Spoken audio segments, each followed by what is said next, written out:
22절의 말씀입니다. 창세기 8장 13절부터 22절의 말씀입니다. 601년 첫째 달 곧 그 달 초 하룻날에 땅 위에서 물이 거친지라. 노아가 방주 뚜껑을 제치고 본즉 지면에서 물이 거쳤더니 둘째 날 21의 날에 땅이 말랐더라. 하나님이 노아에게 말씀하여 이르시되 너는 내 아내와 내 아들들과 내 며느리들과 함께 방주에서 나오고 너와 함께한 모든 혈육 있는 생물 곧 새와 가축과 땅에 기는 모든 것을 다 이끌어내라. 이것들이 땅에서 생육하고 땅에서 번성하리라 하며 노아가 그 아들들과 그의 아내와 그 며느리들과 함께 나왔고 땅 위의 동물 곧 모든 짐승과 모든 기는 것과 모든 새도 그 종류대로 방주에서 나왔더라. 노아가 여호와께 제단을 쌓고 모든 정결한 짐승과 모든 정결한 새 중에서 제물을 취하여 번제로 제단에 드렸더니 여호와께서 그 향기를 받으시고 그 중심에 이르시되 내가 다시는 사람으로 말미암아 땅을 저주하지 아니하리니 이는 사람의 마음이 계획한 바가 어려서부터 악함이라. 내가 전에 행한 것 같이 모든 생물을 다시 멸하지 아니하리니 땅에 있을 동안에 심음과 거둠과 추위와 더위와 여름과 겨울과 낮과 밤이 쉬지 아니하리라. 아멘. 자, 노아가 방주 안에 1년이 넘도록 있었어요. 정확하게 382일 동안 있었습니다. 이 날짜를 알 수 있는 것은요, 그 성경에 노아의 나이가 600세 되던 해 2월 10일 날 방주에 들어갔습니다. 그리고 오늘 본문에서 읽어보면 601세 2월 27일에 방주에서 나왔습니다. 그러니까 계산을 해보면 382일 정도를 방주 안에 있었던 것입니다. 여러분, 그 방주 안에서 1년을 있었으니까요, 노아가 얼마나 고생했겠어요. 예? 그 좁은 데서 뭐 방주가 150m 되는 엄청난 크게 배긴 하지만 그래도 뭐 150m와 뭐 1년 내내 있기에는 부족한 공간이죠. 그리고 그 짐승들 똥오줌 싸서 그 냄새 났을 거 아닙니까? 그리고 뭐 으렁거리고 뭐 짖는 소리가 났을 것이고 무엇보다 얼마나 땅이 그리웠겠어요. 얼마나 흙이 그리웠겠습니까? 여러분, 그 원양어선 타는 사람들이 한 번 배 타고 나가면 뭐 한 달, 두 달, 석 달 이렇게 배를 탄대요. 근데 그분들이요, 이게 육지에 탁 이렇게 배가 닿으면요, 막 뛰어내려와서 이 코를 그 흙에다가 이렇게 박고 흙 냄새를 맡으면서 흙 냄새 좋다, 흙 냄새 좋다 이런다는 거예요. 그러니까 직업적으로 배를 타는 사람들도 몇 달을 배를 타면 너무너무 힘들어한다는 거예요. 그런데 노아는 어부도 아닌 사람이 배 안에서 1년을 넘게 있었으니 얼마나 힘들고 얼마나 답답했겠어요. 그래서 오늘 본문에 봤더니 600세 되던 해 그 601세 정월 초하루였날, 그러니까 601년 그러니까 노아가 601세 되던 해 1월 1일에 물이 거친 것을 알았어요. 왜냐하면 우리 지난주에 봤던 것처럼 비둘기가 다시 감람나무 잎사귀 한번 물고 오고 그 다음에 돌아오지 않았으니까요. 그러니까 땅이 마른 거예요. 그리고 본문에 보니까 뚜껑을 열고보니까 이게 물이 없어진 게 이게 보였어요. 그런데 우리 같으면 당장 뛰쳐나왔을 것 같은데 노아는 오늘 본문 14절에 그 둘째 날 27일, 그러니까 2월 27일에 주님이 나오라고 말씀하기 전까지는 안 나오고 있었어요. 그러니까 정월 1일에서 2월 27일까지 두 달간을 노아는 땅에 물이 거친 걸 알았음에도 불구하고 하나님이 나오라 할 때까지 두 달 동안 더 있었던 거예요. 정말 놀라운 순종인 겁니다. 만일 노아가 자기의 조급함을 이기지 못하고 두 달을 기다리지 못하고 물이 완전히 거치지 않았는데, 땅이 완전히 마르지 않았는데 그냥 문을 열고 나왔더라면 어떻게 됐을까요? 아마 그 답답함을 노아의 가족들도 다 느끼고 있었겠죠. 그 막 무한한 공간에서 들을 막 뛰어놀던 그 사나운 짐승들도, 육축 동물들도 얼마나 답답했겠어요. 150m 되는 방주에서 그냥 꼼짝달싹 안 하고 그냥 이러고 있었을 텐데 얼마나 뛰쳐나오고 싶겠어요. 그래서 노아가 그 답답증과 조급증을 이기지 못해서 문을 열면요, 아마 아비규환이 됐을 거예요. 막 서로 나가겠다고 막 짐승들이 쌩 난리를 치고 그랬을 거예요. 그러면요, 땅이 완전히 마르지 않았기 때문에 작은 짐승들이나, 오늘 본문에 했더니 기어다니는 것들도 있었다고 그랬죠. 그러니까 뭐 곤충, 진해 뭐 이런 것들은 아마 밟혀 죽거나 그 젖은 땅에 들어가서 땅속에 묻혀서 죽었을 거예요. 여러분, 다행히 이들은 홍수를 피했지만 노아 한 사람의 조급함과 답답함 때문에, 불순종 때문에 진흙탕에서 죽어야만 했을지도 모른단 말이죠.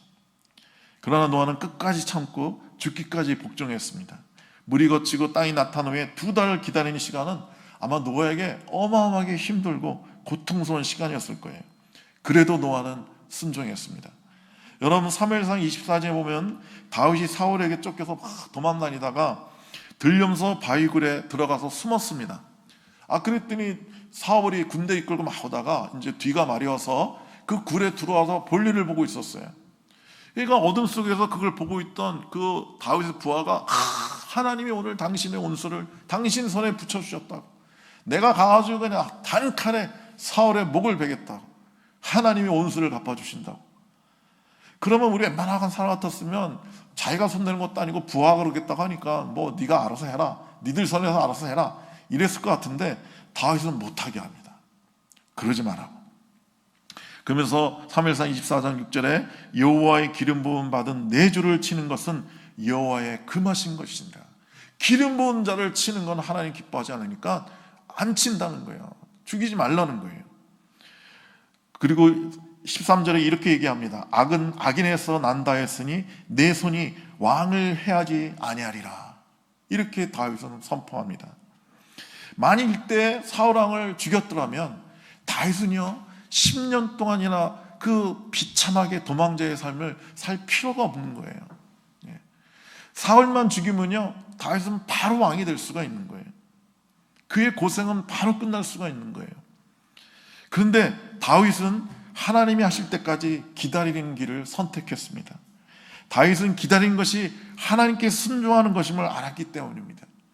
여러분, 다윗은 하나님의 뜻이 이미 자신을 왕으로 세우셨다는 것을 알고 있었어요. 사무엘이 기름 부었잖아요.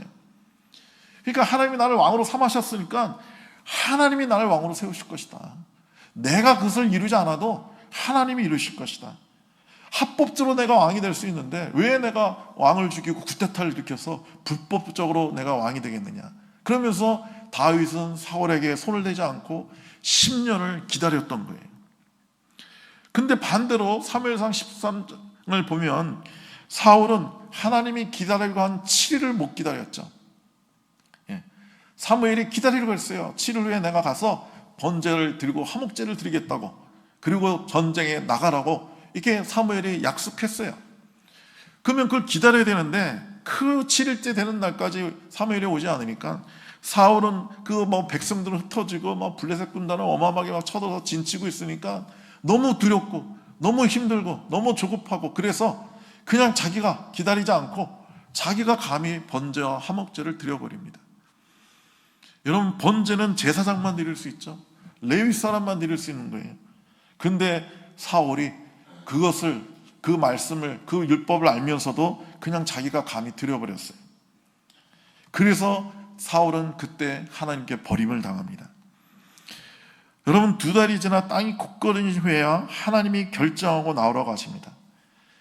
여러분, 사람은요 어떤 조그만 좋은 일이 생기면요 굉장히 조급해합니다. 그러나 그리스도인은 하나님의 뜻이 있으면 될 일이고 하나님의 뜻이 아니면 안 될 일이라고 믿고 기다릴 줄 알아야 됩니다. 여러분, 사업을 시작할 때도요 눈앞에 금방 성공이 보인다고 조급하게 달리지 말고 하나님의 명령이 있을 때까지 좀 기다려야 됩니다. 하나님은 자기 자녀에게 축복하시기를 원하기 때문에 그냥 기다리면 되는 거예요. 근데 기다리를 잘 못하죠.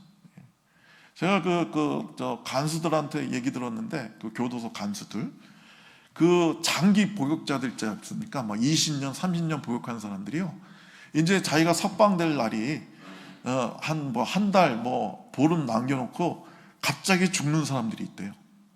왜 죽느냐? 심장마비로 죽는데요. 왜 심장마비 걸리느냐? 그 조급함을 못 견뎌가지고 30년을 보냈는데 이제 나갈 날이 한 달 앞으로 다가와서 너무너무 좋은데 그 한 달이 그렇게 안 간대요. 하루가 막 1년같이 느껴진대요. 그래서 왜 이렇게 시간이 안 가냐, 왜 이렇게 시간 안 가냐, 내가 한 달이면 내가 석방되는데, 내가 보러 오면 내가 집에 가는데, 내가 열흘이면 집에 가는데 왜 시간이 안 가냐, 빨리 가라 빨리 가라 하고 그 조급함 때문에 심장이 마비가 되어서 죽는 경우가 가끔 있다는 거예요. 네. 여러분, 결혼이 늦는다고 서둘러서는 안 됩니다. 우리나라는 참 좀 조금 안 좋은 문화죠. 우리는 나이 꼭 물어봅니다. 그리고 결혼했냐 안 했냐 물어보고, 결혼 30이 넘어서 안 했다 하면 노처녀 노처녀 이러면서 막 결혼하고 막 옆에서 복가채죠. 미국이나 이런 사회에서는 있을 수 없는 일이거든요. 근데 우리나라 어른들은 흔히 뭐 그렇게 얘기합니다. 그러니까 거기에 세뇌를 당해서 내가 노처녀가 노처녀가 빨리 결혼하지 빨리 결혼하다가 잘못된 선택을 하고 평생 불행에 빠진 경우가 많습니다. 여러분, 우리가 좋은 일이 있을 때도 우리 하나님 앞에서 기다려서 행동을 취해야 돼요.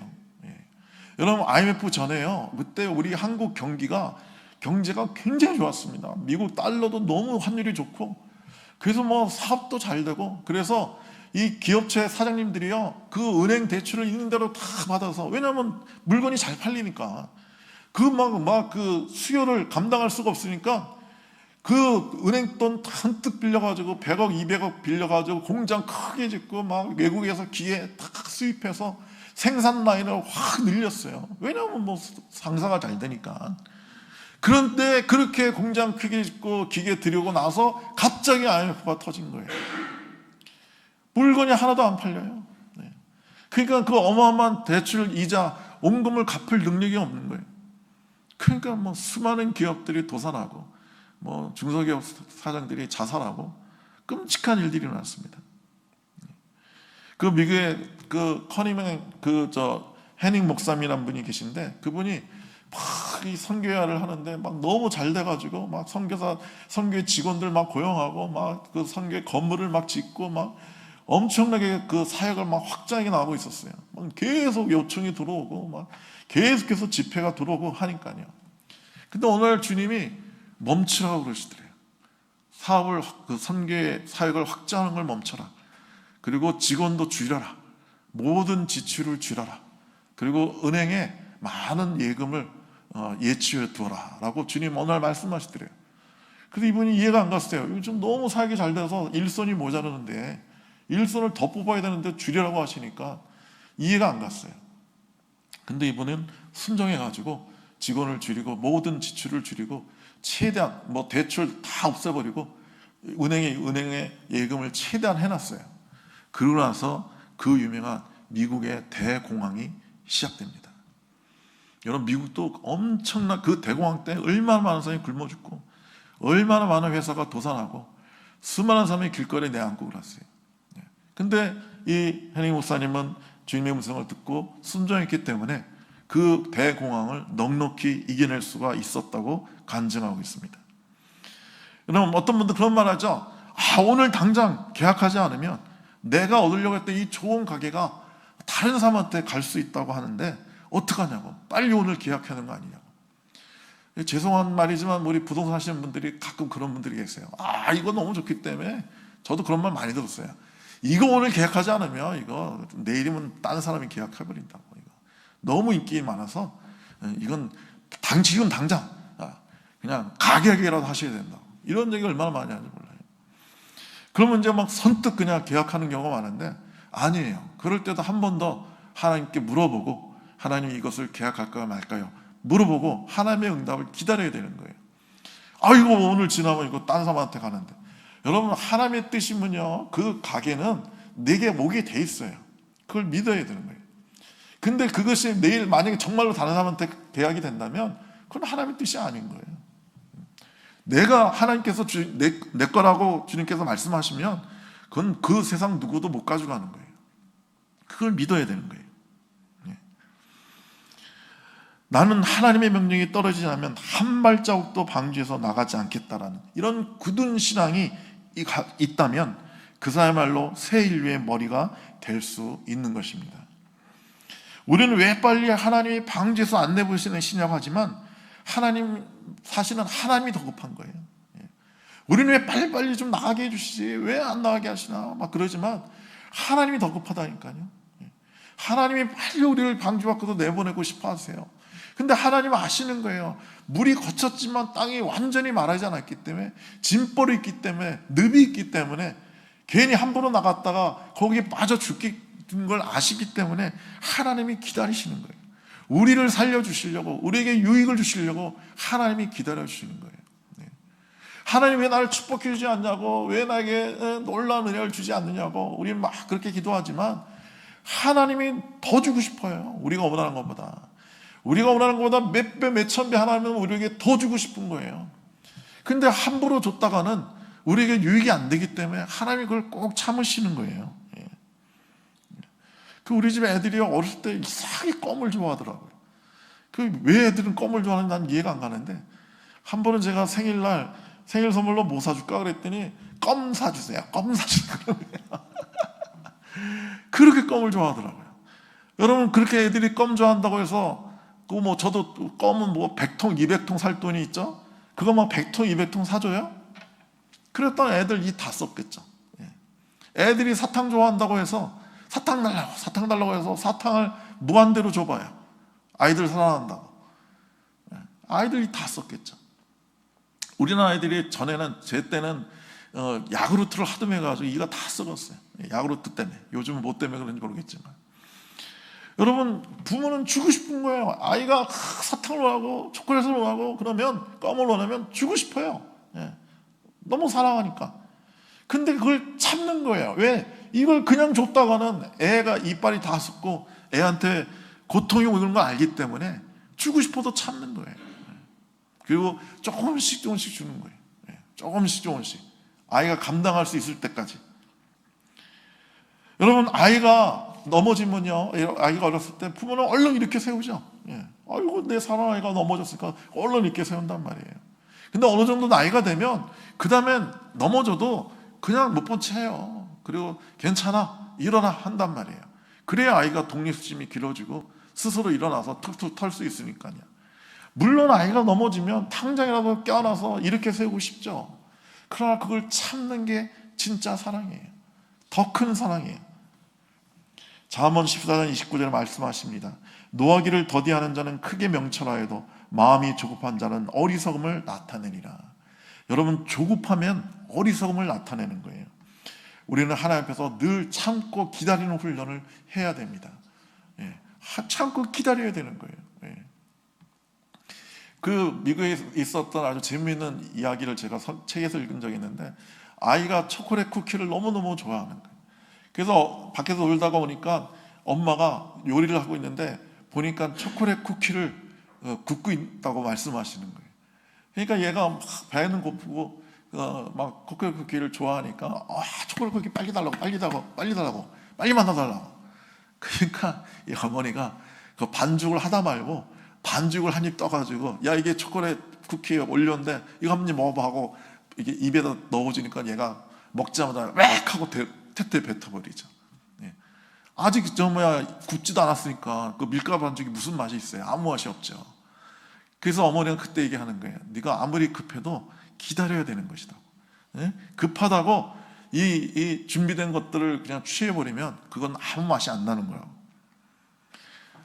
오늘 21절에 보면 여호와께서 그 향기를 받으시고 이렇게 돼 있어요. 그러니까 우리 개역 성경에는 좀 어려운 한자를 썼죠. 흠향하시고, 그러니까 그 향기를 맡으시고 이렇게 됐어요. 그 중심에 이르시되 내가 다시는 사람으로 말미암아 땅을 저주하여 심판하지 않겠다, 이렇게 말하고 있어요. 그러니까 방주에 나온 다음에 이 노아가 정결한 짐승 중에 그 제물을 취해서, 새를 취해서 하나님께 번제를 올려드렸어요. 여러분, 5가지 제사 중에 번제는요, 오직 하나님께만 드리는 거예요. 화목제 같은 거는 하나님께 제사 드리고 나서 고기를 사람도 먹고 제사장도 먹고 엄청나게 사람들이 나눠 먹지만, 번제만 그런 인간은 입도 대면 안 돼요. 사실은 엄격히 말하면 냄새도 맡으면 안 돼요. 그 냄새까지도 하나님 거니까. 근데 냄새를 안 맡을 수는 없겠죠. 그래서 하나님께 온전히 제사를 올려드렸어요.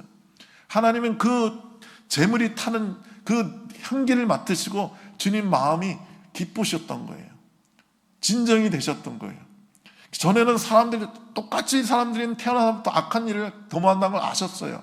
그때는 분노하셔서 그들을 물로 다 죽여버리셨지만 이번에는 그 노아가 드린 번제의 향기를 맡으시고 똑같이 사람들이 태어나서부터 그 생각이 악하지만 내가 다시는 변하지 않겠다.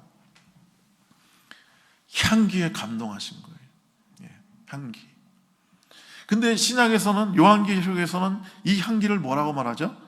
계시록 8장 3절에 보면 또 다른 천사가 와서 제단 곁에 서서 금향로를 가지고 많은 향을 받았으니 이는 모든 성도의 기도 앞하여 보좌 앞 금 제단에 드리고자 함이라. 그러니까 신약에서, 요한계시록에서는 이 향기가, 이 금향로의 그 향기가 성도의 기도라고 말하고 있어요. 즉 하나님은 우리의 기도의 향기를 맡으시고 우리를 멸하지 않으시는 거예요. 우리를 심판하지 않으시는 거예요. 우리가 기도의 향기를 올려드리면 올려드릴수록 하나님 마음은 위로를 받고 기뻐하셔서 우리를 축복해 주시는 거예요. 우리는 그 향기를 올려드려야 돼요. 우리가 제약의 향기를 올려드리면 안 돼요. 제약의 더러운 냄새를 풍겨서는 안 되는 거예요. 우리가 육신의 향기를 풍겨서는 안 되는 거예요. 오직 기도의 향기, 아름답고 거룩한 기도의 향기를 하나님께 올려드려서 하나님은 그것을, 우리 기도를 얼마나 소중하면 금향로에 담았다고 표현하겠어요. 금향로에 우리의 향기를, 우리의 기도를 담으셔서 주님 보좌 앞에 가서 그걸 쏟는다고 성경은 말하고 있는 거예요. 그러면 그 향기를 맡으시고 우리 하나님 너무너무 기뻐하시면서 춤을 추시면서 주님은 우리를 놀랍도록 우리가 알지 못하는 크고 비밀한 비밀을 우리에게 보여주시고 부어주실 줄로 믿습니다. 우리 기도하겠습니다. 좋으신 우리 하나님 아버지, 우리가 어떠한 일에도 조급하지 않게 해주시옵소서. 우리가 하나님이 말씀하실 때까지 늘 참고 기다리는 그런 노아와 같은 거룩한 주님의 종이 되게 하여 주시옵소서. 하나님, 우리가 서두르지 말고 주님의 음성을 따라 주님과 함께 동행하는 아름다운 주님의 사람, 순종의 사람이 되게 하여 주시옵소서. 이 시간도 하나님, 우리가 더욱더 하나님께 기도하기 원합니다. 우리의 기도가 향기가 되어 우리 주님 마음을 기쁘시게 해드리기 원합니다. 하나님, 우리의 기도를 받아 주시옵소서. 여기 연약한 분들이 있습니다. 몸과 마음의 질병 있는 분들, 그 심령의 질병 있는 분들, 이 시간 주님께서 치유의 영성을 비추셔서 신속하게 깨끗하게 회복시켜 주시고 치유해 주시고, 아버지의 몸과 마음과 영이 강건하여서 우리 짐을 증거하고 선포하고 외치는 그런 하나님의 위대한 하나님의 군대가 되게 하여 주시옵소서. 예수님의 이름으로 기도드립니다. 아멘.